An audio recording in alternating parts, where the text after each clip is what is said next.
না, ঘটনা অন্যটা। ঘটনা অন্যটা বলে ঘটনা অন্যটা। এতক্ষণ পর্যন্ত মহিলার দ্বারও শয়তান আসিল, তোমারে দেখে শয়তান ভাগছে, এই জন্য বেটির ডুল বাজানিও বন্ধ হয়ে গেছে। ডুল তো বেটে বাজাইছে না, ডুল বাজাইছে ইবলিসে। রাসূল করিম সাল্লাল্লাহু আলাইহি ওয়াসাল্লাম বলেন সবার সাথে শয়তান আছে। সাহাবীরা কে ইয়া রাসূলুল্লাহ এটা কি দেখুন, বলে হয় সবার সাথে শয়তান আছে, কিন্তু আমার উমরের সাথে কোনো শয়তান নাই। সাহাবীরা বলে ইয়া রাসূলুল্লাহ আপনার সাথেও আছে?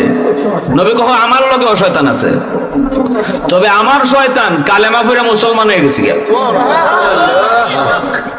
আমার শয়তানে আমারে চালায় না, আমার কথায় শয়তান চলে, আর তোমরার সাথে যে শয়তান আছে এই শয়তানে তোমরারে চালায়। কথা বুঝে আসছে? এজন্য আওয়াজ যখন যা লাগে দিব কেন, ইবলিস